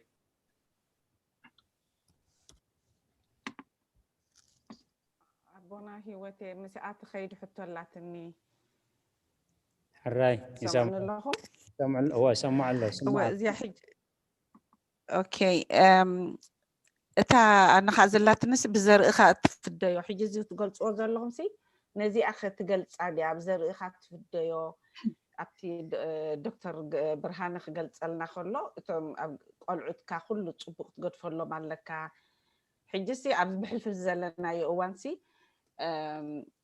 صبق غيركا ولا عبيخا كم تزمسلكا غيركا سي تزور له خناتات ابز عدس كبير حجسي اذا تقلصونا زنبركم حجس نزي اتقلص اديا اسخاسدنا اندا غبركا دقخا ندحر كستاكيرم نزي اخ تقلص اديا ز حجز غلصكم ناوس كال خم كال علاتا مالتي كتبره لي قرطي وساندا هيوت ثانك يو نتحتوخي ابزي خنردو دلنا سي نحنساب سيطان كل ساعه كساس اندي خسناي كمزي از جبر كان دخا خمزي از جبر كان دخا بسنك زي مصيكا از خمزي غير كان دابله ناتنا حلنا انا كوقصيد يدلي حلنا انا وسيو تسفح نقرص مو خاب املاح كرحقنا يتعلمو ስለዚህ ግን እቲ ንሕና ንሪኦ ዘለና ከምዚታት ንሕና ሕጂ ትምህርቲ ኢና ንምሃሮ ዘለና እዚ ሕጂ ንምሃሮ ዘለና ሲ ነቲ ሓጢኣት ገላቢጥና ኢና ንሪኦ ዘለና በብኹርናዓቱ ብዝተፈላለዩ ኩርናዓትን መነፅር እናገበራ እናርኣና ማለት እዩ ንትምህርትና ባእታን ክኾነና እዩ እቲ ኩሉ እዚታት ግን ንኩሉ ሰብ ማዕረ እዩ ዝበፅሖ ክንብል ግን ኣይንኽእልን ኢና ግን ካብዚ ኩሉ እዚታት ብኸመይ ኢና ንሓልፎ ዘለና ካብ ነብስና ጀሚርና ኣብ ውሽጢ ገዛና ናትና ፀገም ኣለና نحنا لك حمتي باولوسي غراጭ ነይሩ ኢሉ ሰለስተ ግዜ ለሚነዩን ኣምላኺሉ ስለዚ ትግራጭ ትግን ንዓኻ ፀጋኻ በዝሓልካ መታን ከይትዕበይ ተዋሂብካ ደሎ ይልና ስለዚ ተፈላለየ መንገዲ ገይሩ እግዚአብሔር ኣምላኽ ኣብናና ህይወት ክሰርሕ ይኽእል ዝዝበልና ይኻት ንሕና ዋና ነገሩ እንታይ እዩ እቲ ዝመጽእ ደሎ ሓሳብ እንተና ኣና ተስፋ ዘቁርፀና ኮይኑ ካብ ኣምላኽ ዘርሕቀና እንተዳ ኮይኑ መገዲ ሰይጣኒ ማለት እዩ انت دعا بتزمت على دل فتنا جيرنا نأملخ قريبنا إذا سي كم فقد كايخون كم ترومي شمونت عسران شمونت تقولوا كل نسنايكم يزبلنا إذا سي نسناينا يخون نتي شجرنا عبينا يكوننا كنري أزقبنا نتي شجرنا ليكون خنا عبيو نأملخنا نعبيو مالتي نجزابير أملخ عبينا نتي شجرنا جن أن إسنا هنا كنري أزقبنا دكنا أوكي حما غير مالو دكنا خم نفسي جميرنا دكنا بتنحنا زخدنا له مقد ذيك زي تعوتوا له كن زي تعوتوا بسنكناتي حتياتي لن ترى تسفى اوريته كاب املاخ نحر تسفى مقراط كاب املاخ مرحبي تسفى نحر اورص دورط كوينهم وغاغل لكم مالتي زخ سلازي خاز مصلو لملقتي ناي سيطاني مالتي تايداس كقربنا يدلو اذن منتاي يغبر دلو እግዚአብሔር ጥራሕ ይፈልጦ እግዚአብሔር ፈልጦ ሆነ بالكلنا خا ناي بحكي بزدنق مجد جيرو እግዚአብሔር كخرينا خيلي قدامي بزعبا فرانسيس كولينس قالت بال النا نيرنا مصش تسفمنا بنور اللوان فرانسيس كولينس حدا خابتهم ساينتيست دلو حجيلنا مصحف ناي እግዚአብሔር ቋንቋት بال مصحفون صحيفو ليلنا انه انا بحكي تي زدنق ሁነታት دسرحه بزدنق ሁነታት كاني كاب عالم فولي سب تباهيل ዝተሸለመ ሰብ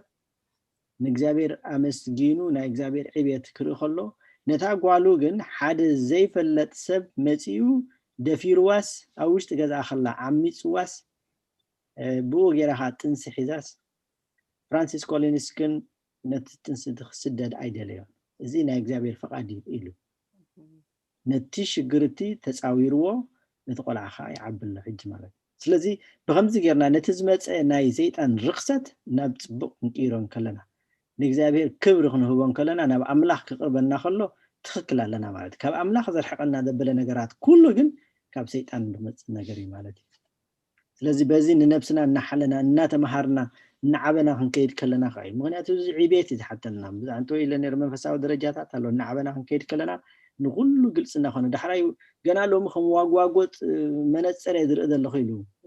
أولوس حراي مسكنا بسماء مسكنا هنا فلتتنا خنا عبيز خيد نايسب فلتت ناب أملاخ ابن قرب الوان نابزح ناجزفن يزخيد بس حج لنا أمره غيرنا بسماء كم كيدا ينخلنا خالد لك عمزي ستورج ناي كاميرا قلت ملأكم كلا مش ينافس سبيس قالت بخالق قال قورت لكم قال هاردوير كده لين ناي ناتو من እግዚአብሔር ፍልጠት መውዳታ ይብሉን ንዓበና ይኹን ከይድ ከልና እዚ ፍልጠት ናዚ ንዓበይ ከይድ ከሎ ብዙሕ እናበርሃልና ከይድ ንሕና እኳ በዛን ይሽተ ዕድሜና ክንደይ ነገር እናበርሃልና እናፈለጥና እንመፅእ ኣለና ምስ እግዚአብሔር ኣብ ንፅናሓሉ እዋን ከዓ ንዘላለም እናተምሃርና እናዓበና ከይድና ደድዕሪኡ ጥራሕ ኢና ክንቅድሞ ይንኽእል ኢና ንኣምላኽ ስለዚ በዚ መንገዲ እዚ ጌርና እንተረኣናዮ ሓይሽ ኮይኑ ስማዕና አሜን ብጣዕሚ ይቀኒልና ቃል ህይወት የስማዕልና ቃል ህይወት የስማዕልና ዲያቆን دكتور برهان حاونا نالبات جن بزح حزبون زكاتات لنا سلازلة تاحته برغة مرجمن نابدكنا يحلف يو سلازي بخمي جرناي بخميو كحلف زخيل برغة كمي جرنا نحلف مرجم كي حلف نابدكنا هابينا يكون تاتيو كل تيوسي كحلف زي كحلف سي انت يقول أبا موسخ دامد الأغنية رقم أنا مالتي أجتاي اللي برخت خان كلك سابشيح ولدي لنا قلت أنا زابير أملاخ تي تمرجم كابس جابس على ساي ولدو بلنا جبزي عينا إيو زابيرنا أملاخ حلفوز دلي عين فلتنا نحن قلنا ناسنا قبونا ترى عينا قلنا كنقبر نقل تنحنا تصبون قبر دلنا بأملاخ ما قد غيرنا كده عصبنا عبدكنا وممكن رأينا خلنا حدث سبسي تاريخ بيت كريستيان ونالو بناي ناتنا تشرش دكان سابقال تشرش ني تشاينا خيدو كسبخ حد سباخنا كريستيان مالتي إيفانجيليست كيدو جن كابزون كلهم تشاينيس حادث سبت رح رخيو مالتي حادث سبت رح حجي قويو جن دقرمكم تحادث سبتي جن مليونات دخونا فري مالتي ስለዚህ ሕጂ ኣብ ሳልሳይ ወለዶ እግዚአብሔር ባሪኽዎ ማለት እዩ ማዓሲኹም ዝገብር እዚታት ኩሉ ንዓና ዳይ ክግልጸልና መንፈሳዊ ዕብየትና ንዓበይ ኸይድ ከሎ ምናልባት እግዚአብሔር ልብና ዝስማዓና ክዛረበና ክእል ኸውን ንሕና ግን በታ ዝግባአና መገዲ ታና መጀመርያ ውሳኔና ጌርና ኣብቲ መጀመርያ መድረኽ ስለ ዘለና ዓይናይ መገዲ ዝሓልፍ ብኸመይ ኢኻ ኣኽባርኮ ዝኽእል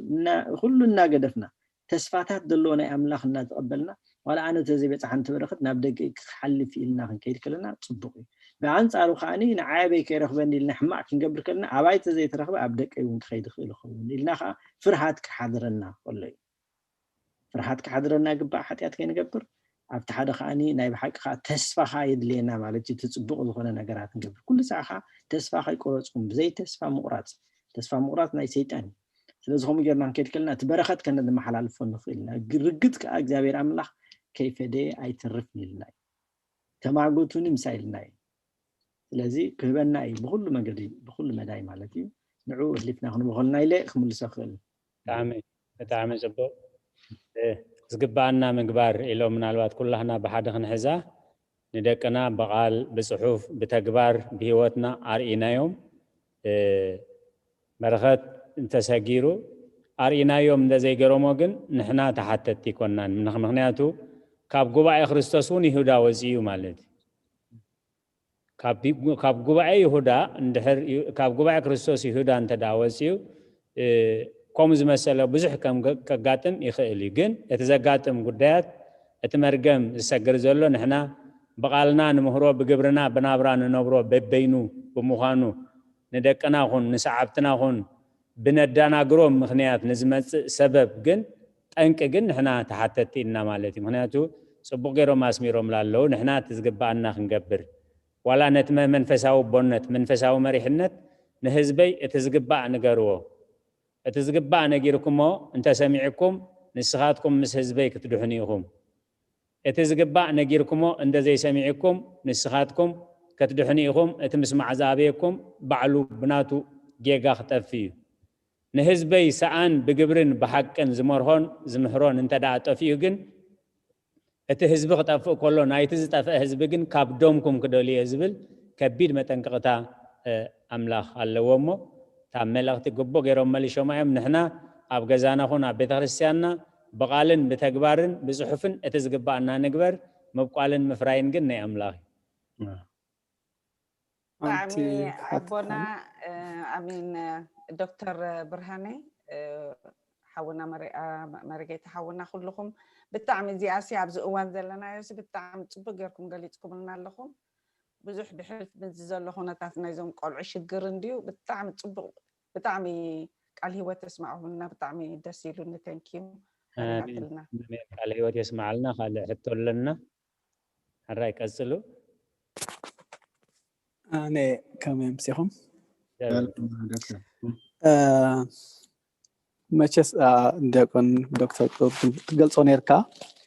እዚ ሕጂ ዘለናዮ ኩነታት ናይ ሃገርና መብዛሕትኡ ኣደራዕኻ ኣብቲ ንእሽተይ ወለዶ እዩ ዝወርድ ዘሎ እሞ ሕጂሲ ነቲ ዝወርድ ዘሎ ኣደራዕ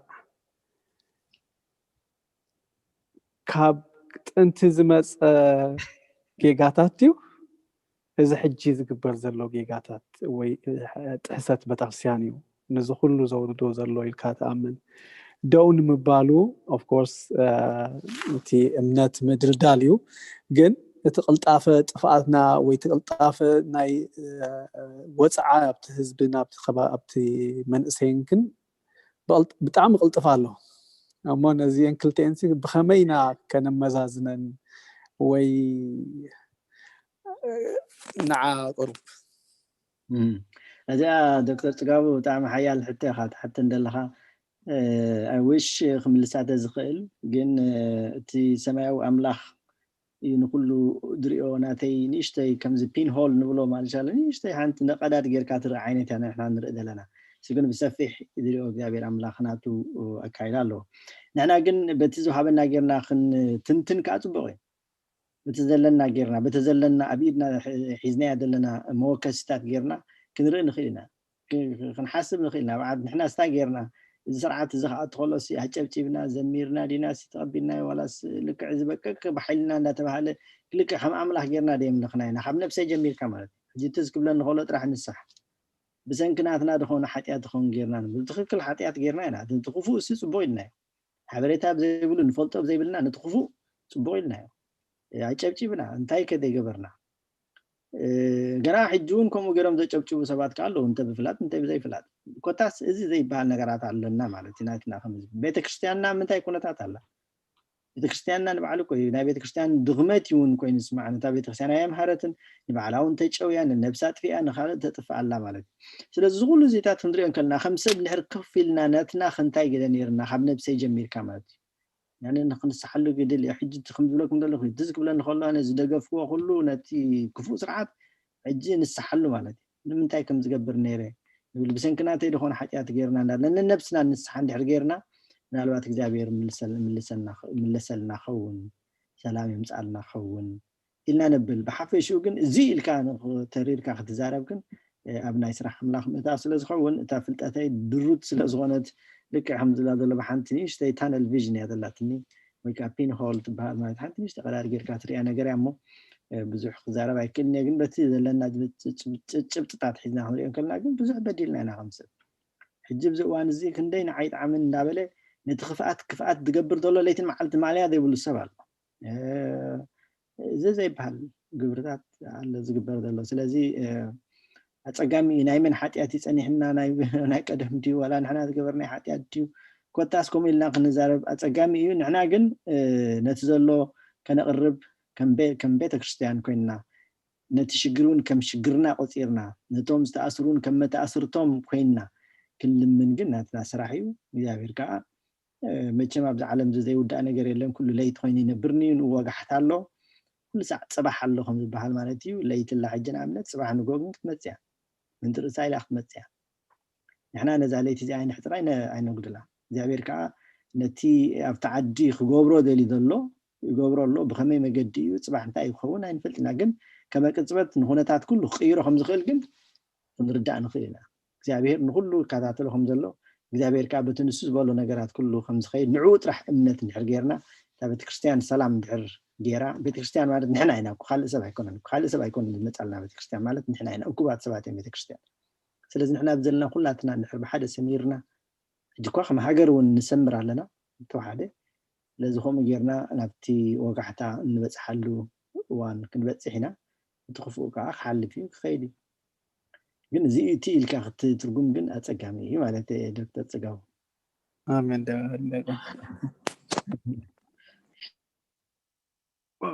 قرب داخو استغلا بمرجتا زصن حديلنا نفسنا خنعشو اي نخلنينا مخنياتو اذا زلخ قرلنا زخل كلوطلنا زخل نحنا حطياتنياتاتينا انتبلنا طرحيو نغبرو زلنا ونكو وحد ايكونن ابكال نريء زلنا ابرحق نريء زلنا اب هوتي تزخون اب دنقاي تزخون اب بيتي تزخون إلنا نتي اب حواتنان اب حبرتسبنان اب قرابتنان نريء زلنا بخال اندحر كنعللو كيلنا ازي نايز حلف ولدلنا زي كون ناسي نهمياسي انتاي لمن نيرو انا نهزبين بدلنا انامو بجاخا يقرب لنا جدما نحنا كم ارتراويان كم حزبي لبنا خفيتنا ايدنا نبلع لي زرقيحنا انا نهزبين بدلنا انامو انتاي قبرلنا يقرا بللنا طرحه تواصانا انا نابو باي مرجيتا ناب دياقون دكتور برهانه دكتور دياقون برهانه دما ناب كالوت نابانا نحنا غاب كالوت كنرئ زيكونه نن نفسنا رئينا انا نهزبين بدلنا انا إلنا ندحر إلنا لمينا እግዚአብሔር ተخገብረና እግዚአብሔር اذن انا خبيت زلو بدقائق بسكند زغير يو ابزا ኦሪት ዘዳግም የንብብ ነረ ሕጂ ግንጽል ተበልኩዋ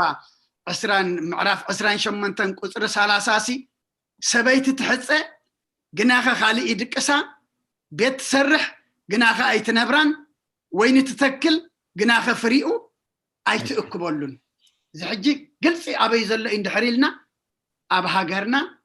ኣብ ጎራብትና ኣብ ዓድና ዘሎ እዩ ሕጂ ነዚ اتحصيتي مستبع البيتا اتبيد سرحه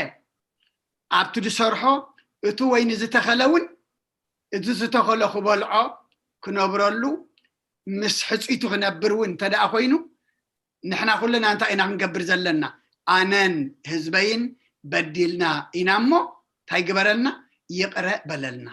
ሚዛን ናይ እግዚኣብሔር እዩ ኩልና ግን ሓጢአተኛታት ምዃንና እንተ ካብ ቀደም እንተ ካብ ሕጂ ናይ ኩልና ድምር ናይ ኩልና ድማ ተኣኪቢ እዩ ኣብዚ ኩሉ ንሪኦ ዘለና እሞ ኩልና ተኣኪብና ድማ ናብ እግዚኣብሔር እንድሕር ተመሊስና ድማ እግዚኣብሔር ክምሕረና እዩ እግዚኣብሔር ጨካን ኣይኮነን ጨብ ከብለና ንውልድካ ክጋገ ከሎ ተቆፅዖ ፀሊእካዮ ዲኻ ኣይኮነን ስርዓት ክሕዘልካ እግዚኣብሔር ድማ ስርዓት ክንሕዘሉ ክንምለሰሉ ናቱ ክንከውን እዩ ዝቐፅዓና ዘሎ እሞ እንታይ ገረኤልና ነነብስና ክንርኢ እግዚኣብሔር ይሓግዘና ሓፈሻዊት ትምህርቲ እውን ህይወትና ክንመዝነሉ እዩ ንመሃሮ ዘለና እሞ ብከምዚ እንተረኣናዮ ኢለ ታንክ ዩ ቃለ ህይወት የስማዓልና ቦና ግዜና يأكل سلازلو قال معدان هيبكم بصلوت كتعزولنا بخبري عدم حراي زيابير أملاخنا زت مسجنا يكون سلا زت أنحنا ساعة جزيان نعملاخ مجمريا نمسجنا نحونا دكتور دياب زيابير يهبلنا زمن أقل قلتك يبارخ كله جعز خادمة እግዚአብሔር ይምራሕኻ በድሕሪኻ ድማ መላእኽቱ ምሕረት ልኢኹ ድማ የጽልልካ ከምቲ ኣብ ምሳሌ 24:6 እንታይ ዝብል ንቆልዓሲ እታ ክኸደላ ዝግብኦ መገዲ ኣላምዶ እሞ ክሳዕ ዝዓርግ ምስኣ ካብኣ ኣይከግልስን እዩ ንሕና ዝሓዝናዮ መገዲ እግዚአብሔር ተኮይኑ ንጓዓዘሉ ጉዕዞ እግዚአብሔር ዝርከበሉ እንተደኣ ኮይኑ ልክ ንሕና ድማ ንደቅና በህፃናቶም ከለው ንሱ ነርእዮም ንሱ ነትሕዘሙ እሞ ንእግዚአብሔር ድማ ክፈልጥዎ እዮም ከምቲ ኣቦና ኣበይ መርጌታ ዝበሉና ድማ ንሕና ንኽእሎ ኢና ንገብር ትተረፈ ናይ መን እዩ ናይ እግዚአብሔር እዩ እሞ ንኽእሎ ክንገብር ኣብ ህይወትና ይኹን ኣብ ደቅና ምክንያቱ መጀመርያ ህይወት እንተተዓርዩ ስድራ ዕረ ህይወት ተዓርዩ ስድራ ተተዓርዩ ድማ ሃገር ይዕረ በብውልቅና ከይተዓረና ሃገር ክዕረ ይክእልን እዩ በብውልቅና ከይተመለስና እውን ሃገር ክትምለስ ሃገር እኮ ንሕና ኢና ህዝቢ ማለት እኮ ንሕና ኢና እሞ ናብ ነፍስና ነናብ ህይወትና ንለውጥ እሞ ኩልና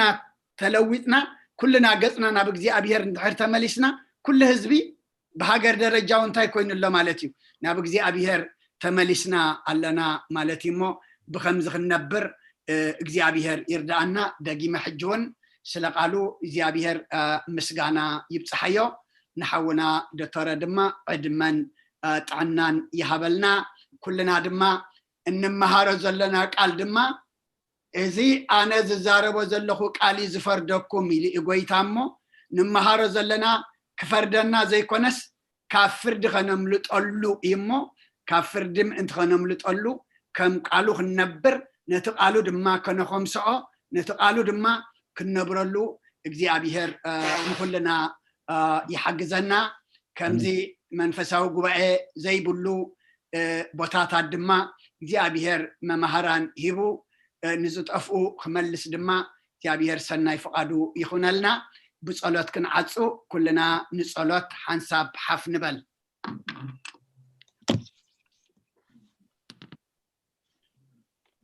ስመ አብ ወወልድ ወመንፈስ ቅዱስ አሐደ አምላክ አሜን ቅዱስ እግዚአብሔር አምላክና ናይ ነገስታት ንጉስ ናይ ፍጡራን ፈጣሪ ናይ አማልክቲ አምላክ ንስኻ ንበይንኻ ከሞ ካብ ምስራቅ ክሳዕ ምዕራብ ካብ ሰሜን ክሳዕ ደቡብ ስምካ ንዘለዓለም ዓለም ተመስገነ ይኹን ስለ አምላክነትካ ስለ ፈጣሪነትካ ስለ ጎይትነትካ ስለ ንግስነትካ ስለ መለኮትነትካ ቅዱስ እግዚአብሔር አምላክና ኣብዘት ዘለና ይኾይና ነኽብረካ ነመስግነካ ነገልግለካ ንግዛእካ ንሰግደልካ ኣለና ኩሉ ንኽብረኻ ኩሉ ንቅድስናኻ ኩሉ ድማ ንልዕልናኻ ይኹን ቅዱስ እግዚአብሔር አምላክና كم محرت كامبر كم بدلنا أيتغيدنا كنمهارو زمسنا እግዚአብሔር أملاخنا مقدخا انحزلو نفسنا انرئلو نفسنا رئينا دما مقدنا أقنعنا بنسحا ناب قدس سقاخان ناب كبر دمكان انبقعلو قبرلنا كنت أفق سلا زيد لخانا بزوات أنا يو كي نترف بزت أفقنا يو دما تفئنا بو كي نترف الكاخا نسحا مملسي يبكان نمو تملستي قبرنا نيقرتا دلوات قبرنا أبتحتيغا تحت نمبال دما تبعات عدلنا أبتات نعطي إيد أملاخ تحت بالمو نسدما لعل كبلكميو إلكان أغمو كن السحت غينا مجمريا تحت الناخ نفلت علنا لمي أب علمنا يقرتا زغبدنا زلو سلد تعبنا ترحيو تحت لنا مسب بيقرتا بفقرخ النبر نعخاون تحت لنا يقرب لنا كنبل